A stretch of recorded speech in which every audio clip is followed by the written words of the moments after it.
Feliz y bendecido día, aprendiendo un curso de milagros. El secreto de la verdadera oración es olvidarte de las cosas que crees necesitar. Pedir algo específico es igual que ver el pecado primero y luego perdonarlo.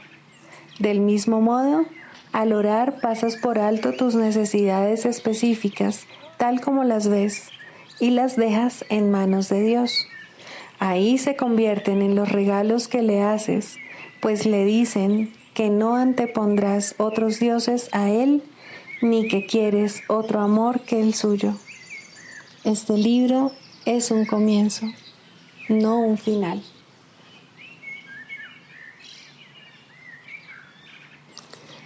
La percepción es una función del cuerpo y por lo tanto supone una limitación de la conciencia.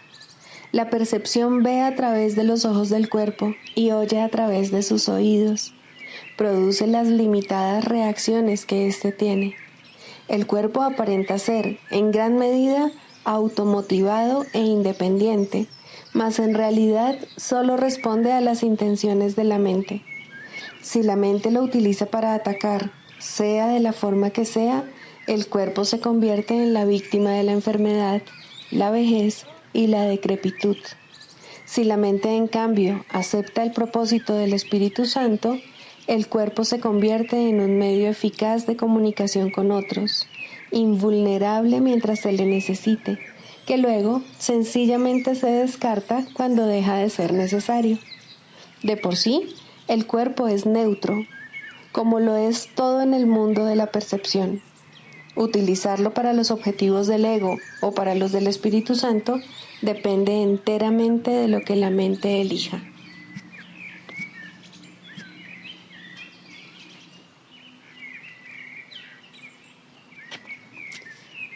Introducción. Este es un curso de milagros. Es un curso obligatorio. Solo el momento en que decides tomarlo es voluntario. Tener libre albedrío no quiere decir que tú mismo puedas establecer el plan de estudios. Significa únicamente que puedes elegir lo que quieres aprender en cualquier momento dado.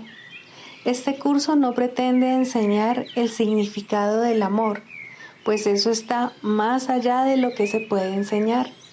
Pretende, no obstante, despejar los obstáculos que impiden experimentar la presencia del amor, el cual es tu herencia natural. Lo opuesto al amor es el miedo, pero aquello que todo lo abarca no puede tener opuestos. Este curso puede, por lo tanto, resumirse muy simplemente de la siguiente manera. Nada real puede ser amenazado. Nada irreal existe. En esto radica la paz de Dios.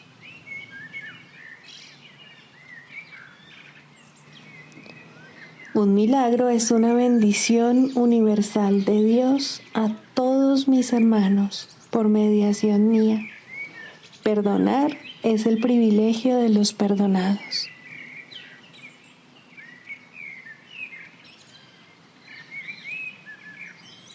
Capítulo 9. La aceptación de la expiación. Cuarto, el plan de perdón del Espíritu Santo. La expiación es para todos porque es la forma de desvanecer la creencia de que algo pueda ser únicamente para ti. Perdonar es pasar por alto. Mira entonces más allá del error y no dejes que tu percepción se fije en él, pues, de lo contrario, creerás lo que tu percepción te muestra.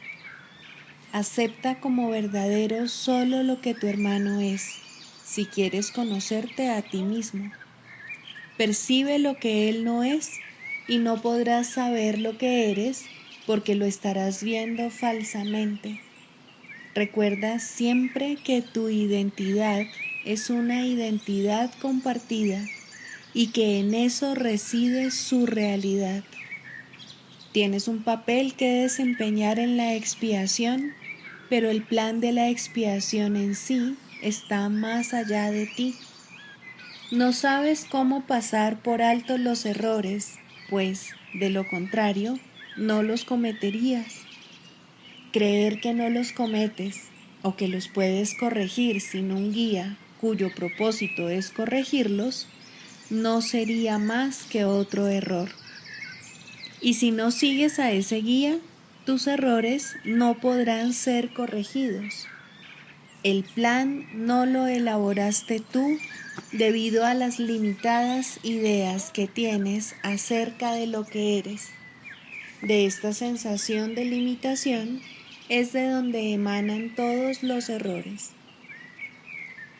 La forma de deshacerlos, por lo tanto, no procede de ti, sino que es para ti. La expiación es una lección acerca de cómo compartir que se te da porque te has olvidado de cómo hacerlo.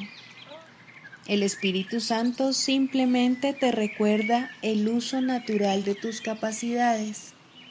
Al reinterpretar la capacidad de atacar como la capacidad de compartir, Él transforma lo que tú inventaste en lo que Dios creó. Si quieres alcanzar esto por medio de Él, no puedes contemplar tus capacidades a través de los ojos del ego, o las juzgarás como Él lo hace. El daño que puedan ocasionar reside en el juicio del ego. El beneficio que puedan aportar reside en el juicio del Espíritu Santo.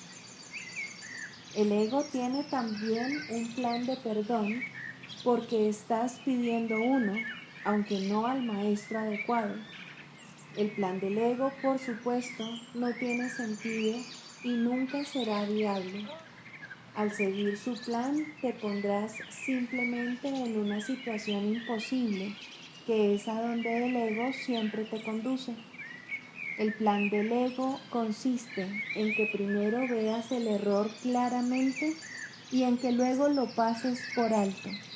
Mas, ¿cómo ibas a poder pasar por alto aquello a lo que has otorgado realidad? Al verlo claramente, le has otorgado realidad y no lo puedes pasar por alto. En este punto es donde el ego se ve forzado a recurrir a misterios, insistiendo en que para salvarte tienes que aceptar lo que no tiene sentido. Son muchos los que han tratado de hacer esto en mi nombre, olvidándose de que mis palabras tienen perfecto sentido porque proceden de Dios. Son tan sensatas ahora como lo fueron siempre, porque expresan ideas que son eternas. El perdón que se aprende de mí no se vale del miedo para deshacer el miedo, ni tampoco otorga realidad a lo que es irreal para más tarde destruirlo. Perdonar a través del Espíritu Santo consiste simplemente en mirar más allá del error desde un principio, haciendo que, de esta manera, nunca sea real para ti. No dejes que ninguna creencia que afirme que el error es real se infiltre en tu mente, o creerás también que para poder ser perdonado tienes que deshacer lo que tú mismo has hecho. Lo que no tiene efectos no existe, y para el Espíritu Santo los efectos del error son inexistentes. Mediante la cancelación progresiva y sistemática de los efectos de todos los errores en todas partes y con respecto a todo, el Espíritu Santo enseña que el ego no existe y lo demuestra. Sigue pues las enseñanzas de perdón del Espíritu Santo, porque el perdón es su función y Él sabe cómo llevarla a cabo perfectamente. Eso es lo que quise decir cuando dije que los milagros son naturales y que cuando no ocurren es que algo anda mal. Los milagros son simplemente la señal de que estás dispuesto a seguir el plan de salvación del Espíritu Santo y de que reconoces que no sabes lo que dicho plan es. La función que a Él le corresponde llevar a cabo no es la que te corresponde a ti, y a menos que aceptes esto, no podrás saber cuál es tu función. La confusión de funciones es una característica tan típica del ego que a estas alturas ya deberías estar familiarizado con ella. El ego cree que es él quien debe llevar a cabo todas las funciones, si bien no tiene la menor idea de lo que éstas son. Esto es algo más que una simple confusión. Es una combinación especialmente peligrosa de grandiosidad y confusión que predispone al ego a atacar a cualquier persona o a cualquier cosa sin ningún motivo aparente. Esto es exactamente lo que el ego hace. Sus reacciones son imprevisibles porque no tiene idea de lo que percibe. Si no tienes idea de lo que está ocurriendo, ¿cómo puedes esperar reaccionar debidamente? Podrías preguntarte, independientemente de cómo expliques la reacción, si el carácter imprevisible del ego justifica que le des un puesto de confianza como guía tuyo. Déjame repetir que las cualificaciones del ego como guía son notoriamente deficientes y que elegirle como tu maestro de salvación es una pésima elección. El que elige un guía completamente demente no puede por menos que ser completamente demente él mismo. No es cierto tampoco que no te des cuenta de que este guía es demente. Te das cuenta de ello porque yo me doy cuenta y tú lo juzgas siguiendo el mismo criterio que sigo yo. El ego vive literalmente de tiempo prestado y sus días están contados. No tengas miedo del juicio final, sino que, por el contrario, dale la bienvenida sin más demora, pues el tiempo de que el ego dispone lo toma prestado de tu eternidad. Este es el segundo advenimiento, el cual se concibió para ti de la misma manera en que el primero fue creado. El segundo advenimiento es simplemente el retorno de la cordura. ¿Cómo iba a ser esto temible? ¿Qué podría ser temible si no las fantasías? ¿Y quién recurre a fantasías a menos que haya perdido toda esperanza de poder encontrar satisfacción en la realidad? Es indudable, no obstante, que jamás encontrarás satisfacción en fantasías, de manera que tu única esperanza es cambiar de parecer con respecto a tu realidad. Únicamente si tu decisión de que la realidad es temible es errónea, puede Dios estar en lo cierto. Y yo te aseguro que Dios está en lo cierto. Alégrate pues de haber estado equivocado, mas ello solo se debió a que no sabías quién eras. De haberlo sabido, no te habrías podido equivocar, de la misma manera en que Dios no puede equivocarse. Lo imposible solo puede tener lugar en fantasías. Cuando buscas la realidad en fantasías, no la puedes encontrar. Los símbolos de las fantasías pertenecen al ámbito del ego y de estos puedes encontrar una infinidad, mas no busques significado en ellos. Están tan desprovistos de significado como las fantasías en las que van entretejidos. Los cuentos de hadas pueden ser placenteros o atemorizantes, pero nadie cree que sean verdad. Tal vez los niños crean en ellos, y así, por algún tiempo, son verdad para ellos. Mas, cuando la realidad alborea, las fantasías desaparecen. En el ínterin, no obstante, la realidad no había desaparecido. El segundo advenimiento es la conciencia de la realidad, no su retorno. Criatura de Dios, mira, la realidad está aquí. Te pertenece a ti, a mí y a Dios, y nos satisface completamente a todos. Ser consciente de esto es lo único que sana, porque es la conciencia dula verdad.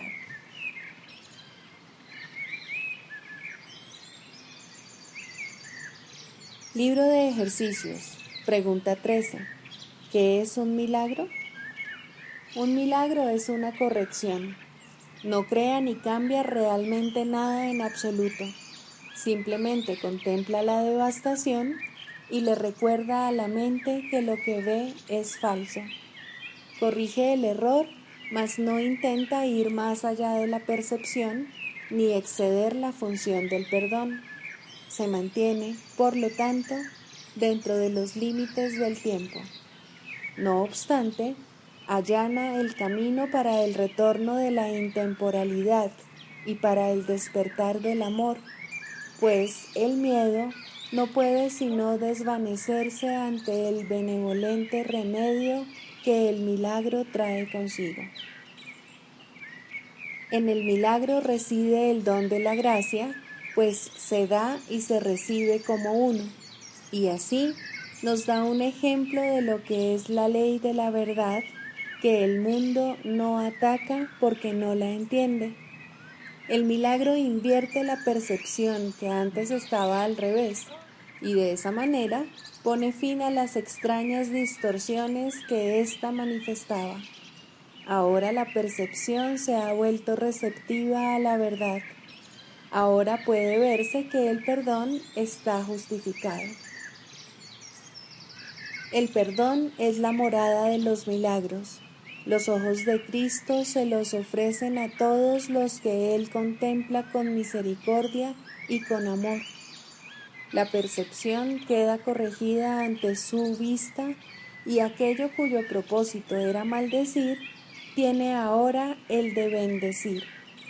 Cada azucena de perdón le ofrece al mundo el silencioso milagro del amor, y cada una de ellas se deposita ante la palabra de Dios en el altar universal al Creador y a la creación, a la luz de la perfecta pureza y de la dicha infinita. Al principio, el milagro se acepta mediante la fe, porque pedirlo implica que la mente está ahora lista para concebir aquello que no puede ver ni entender. No obstante, la fe convocará a sus testigos para demostrar que aquello en lo que se basa realmente existe.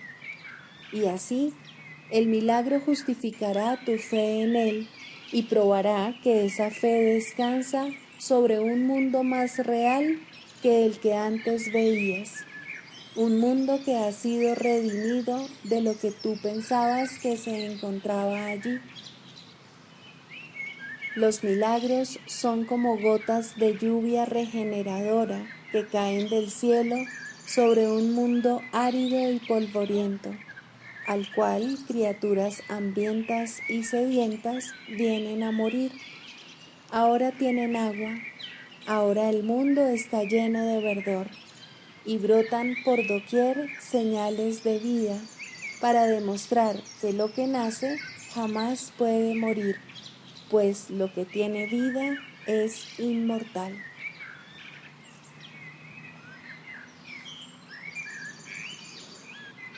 Lección 350. Los milagros son un reflejo del eterno amor de Dios. Ofrecerlos es recordarlo a Él y mediante su recuerdo salvar al mundo. Lo que perdonamos se vuelve parte de nosotros, tal como nos percibimos a nosotros mismos. Tal como tú creaste a tu Hijo, Él encierra dentro de sí todas las cosas. El que yo te pueda recordar depende de que lo perdone a Él. Lo que él es no se ve afectado por sus pensamientos, pero lo que contempla es el resultado directo de ellos. Así pues, Padre mío, quiero ampararme en ti. Solo tu recuerdo me liberará y solo perdonando puedo aprender a dejar que tu recuerdo vuelva a mí y a ofrecérselo al mundo con agradecimiento. Y a medida que hagamos acopio de sus milagros, estaremos en verdad agradecidos, pues conforme lo recordemos, su Hijo nos será restituido en la realidad del amor.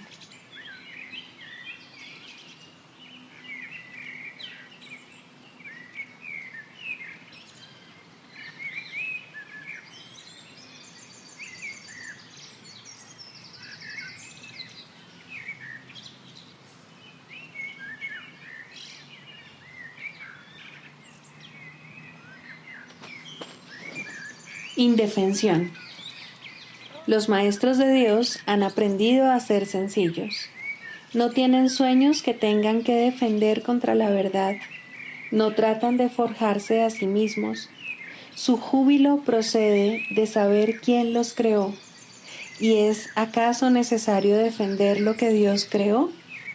Nadie puede convertirse en un maestro de Dios avanzado hasta que no comprenda plenamente que las defensas no son más que absurdos guardianes de ilusiones descabelladas. Cuanto más grotesco es el sueño, más formidables y poderosas parecen ser sus defensas. Sin embargo, el Maestro de Dios acepta finalmente mirar más allá de ellas. Se da cuenta de que allí no había nada. Lentamente, al principio, permite que se le desengañe, pero a medida que su confianza aumenta, aprende más rápido.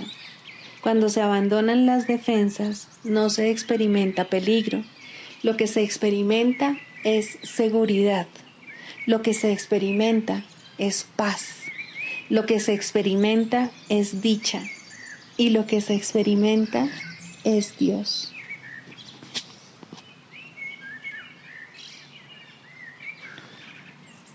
¿Cómo debe pasar el día el maestro de Dios?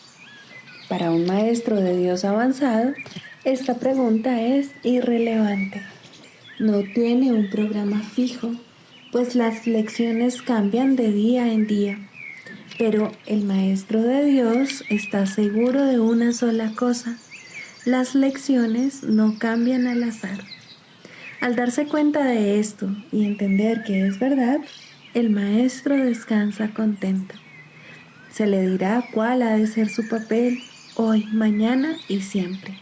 Y aquellos que compartan ese papel con él le encontrarán para que juntos puedan aprender las lecciones de ese día. Nadie de quien él tenga necesidad estará ausente. No se le enviará a nadie que no tenga un objetivo de aprendizaje ya establecido y que pueda aprender ese mismo día. Para el maestro de Dios avanzado, esta pregunta es, por consiguiente, superflua. Ya la planteó y ya se le contestó, y él se mantiene en continuo contacto con la respuesta. Ya lo tiene todo y ve desplegarse ante él, seguro y libre de obstáculos, el camino que tiene que recorrer. Pero, ¿qué ocurre con aquellos que todavía no han alcanzado la certidumbre que él posee? Esos aún no están listos para una falta de estructura así. ¿Qué es lo que tienen que hacer para aprender a entregarle el día a Dios? Hay algunas reglas generales a seguir, aunque cada cual debe usarlas a su manera como mejor pueda.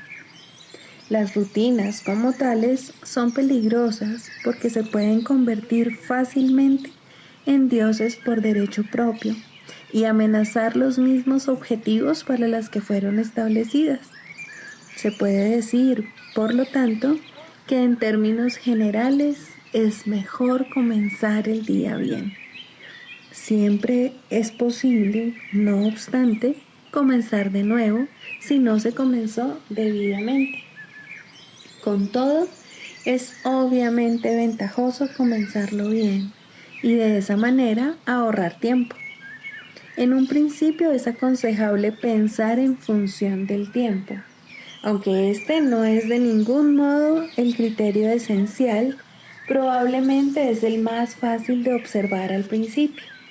Inicialmente se hace hincapié en ahorrar tiempo, que si bien sigue siendo importante a lo largo de todo el proceso de aprendizaje, se recalcará cada vez menos.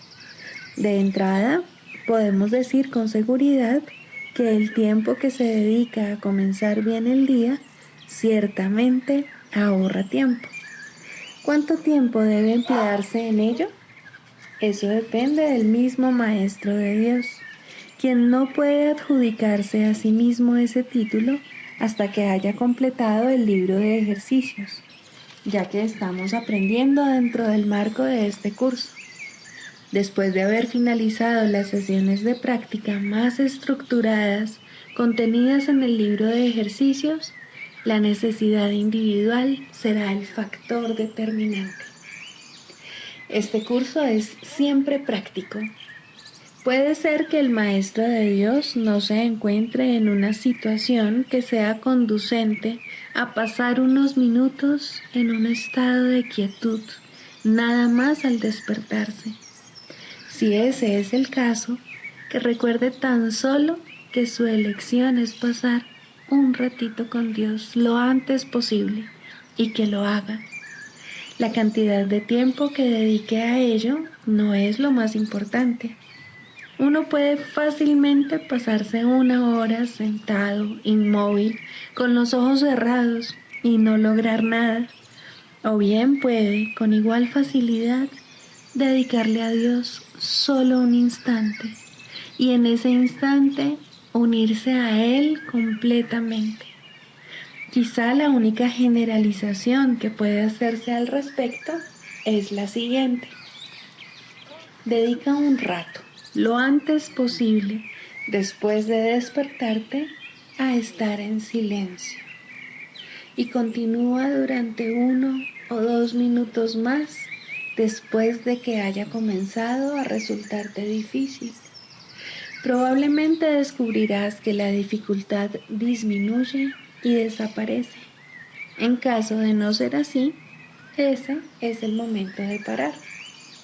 Por la noche se debe seguir el mismo procedimiento. Tal vez tu periodo de sosiego deba ser temprano en la noche, si no te es posible hacerlo inmediatamente antes de irte a dormir. No debes hacerlo acostado, es mejor estar sentado, en cualquier postura que prefieras. Habiendo completado el libro de ejercicios, seguramente habrás llegado a algunas conclusiones al respecto. Si te es posible un momento apropiado para dedicárselo a Dios, es justo antes de irte a dormir. Esto pone a tu mente en un estado de reposo y te aparta del miedo. Si te resulta más conveniente hacerlo más temprano, asegúrate al menos de no olvidarte pasar un rato, aunque sea solo un momento, en el que cierras los ojos y piensas en Dios. Hay un pensamiento en particular que debe recordarse a lo largo del día. Es un pensamiento de pura dicha, de paz, de liberación ilimitada. Ilimitada porque todas las cosas se liberan dentro de él. Crees que has construido un lugar seguro para ti mismo. Crees que has forjado un poder que te puede salvar de todas las cosas aterradoras que ves en sueños. Pero no es así. Tu seguridad no reside ahí. A lo que renuncias es simplemente a la ilusión de que puedes proteger tus ilusiones. Ese es tu temor y solo ese.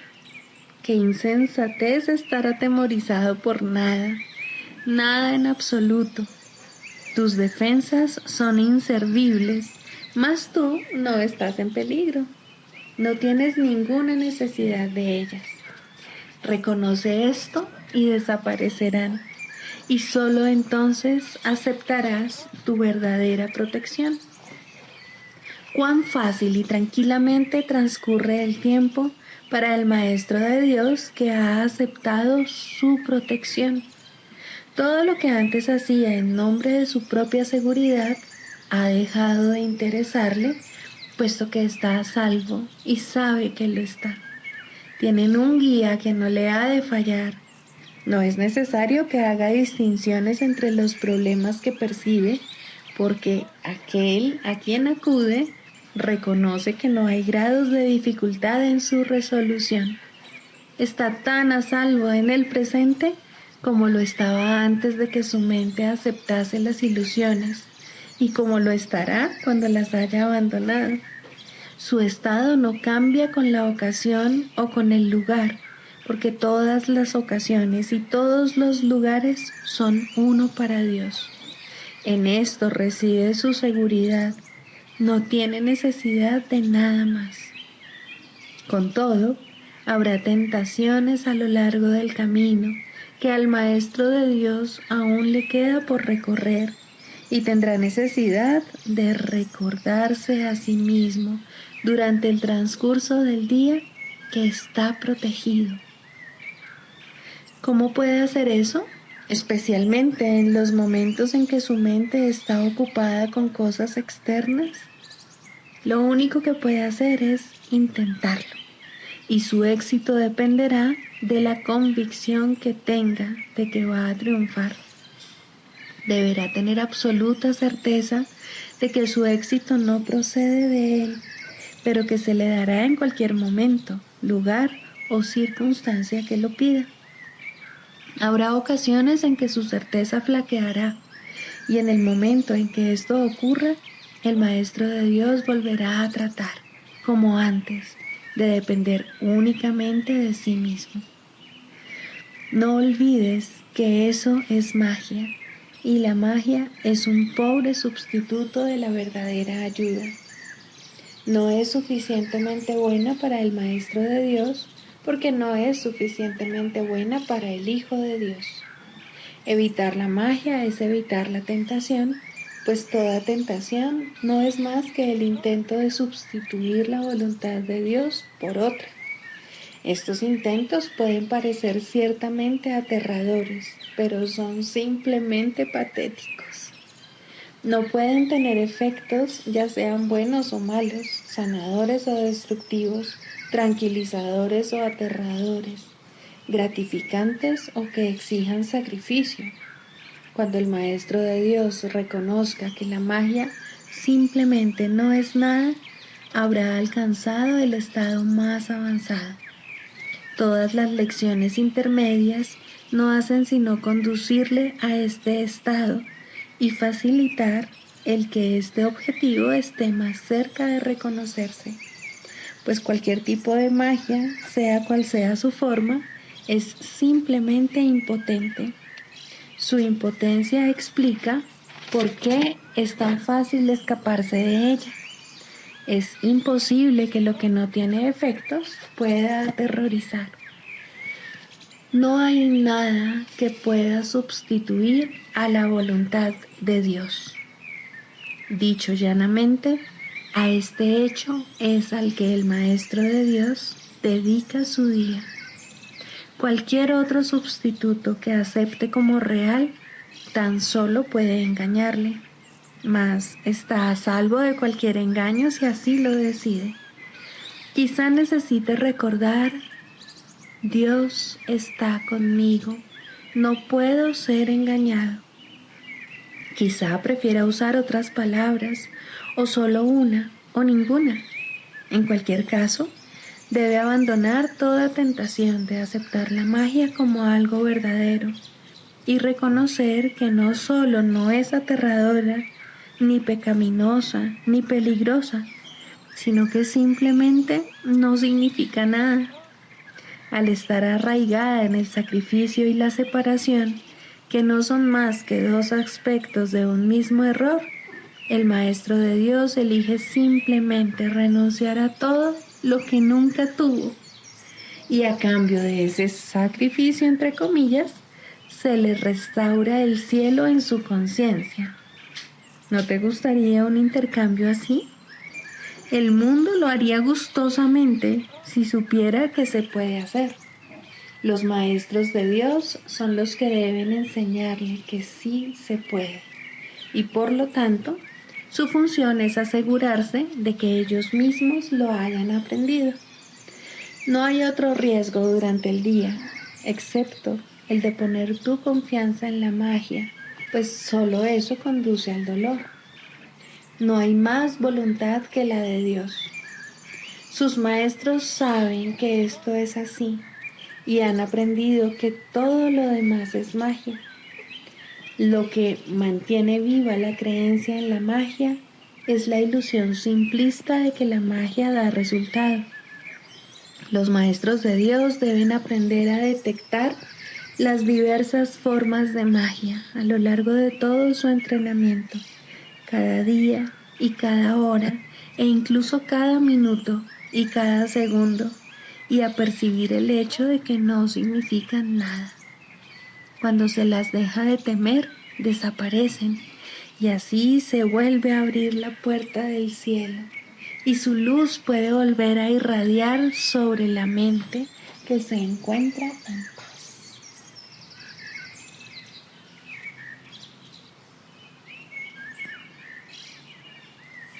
El perdón, la faz de Cristo. El perdón es el medio que nos lleva a Dios y que nos permite alcanzarle, mas es algo ajeno a Él. Es imposible concebir que algo creado por Él pueda necesitar perdón. El perdón, entonces, es una ilusión, pero debido a su propósito, que es el del Espíritu Santo, hay algo en ella que hace que sea diferente. A diferencia de las demás ilusiones, nos aleja del error en vez de acercarnos a él. Al perdón podría considerársele una clase de ficción feliz, una manera en la que los que no saben pueden salvar la brecha entre su percepción y la verdad. No pueden pasar directamente de la percepción al conocimiento, porque no creen que esa sea su voluntad. Esto hace que Dios parezca ser un enemigo en lugar de lo que realmente es, y es precisamente esta percepción de mente la que hace que no estén dispuestos a simplemente ascender y retornar a Él en paz. Y de este modo necesitan una ilusión de ayuda porque se encuentran desvalidos, un pensamiento de paz porque están en conflicto. Dios sabe lo que su Hijo necesita antes de que Él se lo pida. Dios no se ocupa en absoluto de la forma, pero al haber otorgado el contenido, su voluntad es que se comprenda, y eso basta. Las formas se adaptan a las necesidades, pero el contenido es inmutable, tan eterno como su creador. Antes de que el recuerdo de Dios pueda retornar, es necesario ver la faz de Cristo. La razón es obvia. Para ver la faz de Cristo se requiere percepción. El conocimiento no es algo que se pueda ver, pero la faz de Cristo es el gran símbolo del perdón, es la salvación, es el símbolo del mundo real. El que la ve deja de ver el mundo. Está tan cerca ya del umbral del cielo como es posible estar mientras aún esté afuera. Mas desde ahí, un paso más basta para entrar. Es el paso final y ese se lo dejamos a Dios. El perdón es un símbolo también, pero en cuanto que símbolo exclusivo de la voluntad del Padre, no puede ser dividido. Y así, la unidad que refleja se convierte en su voluntad.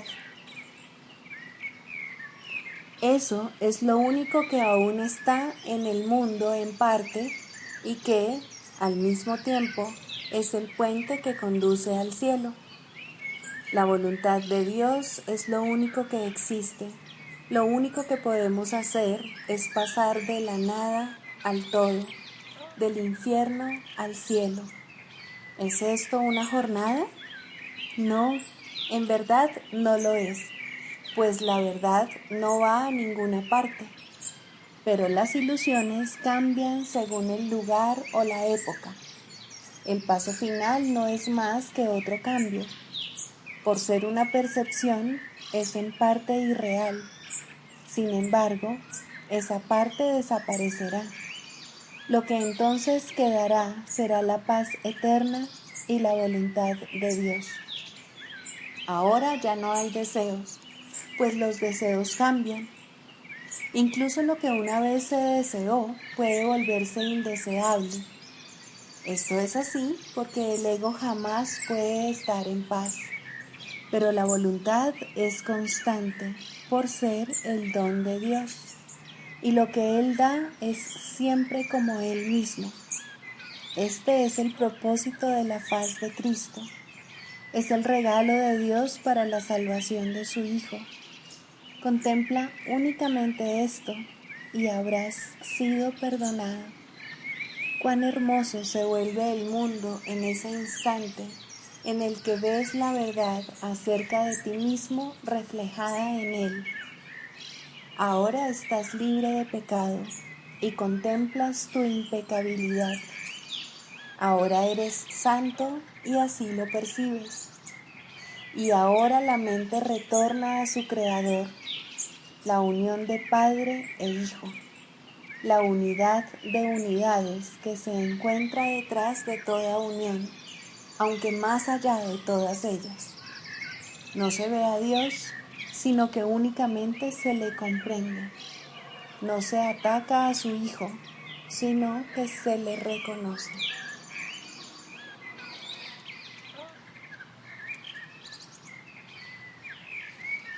Sigamos a Jesús haciendo del perdón algo tan natural como respirar y algo tan vital como el aire. Amén.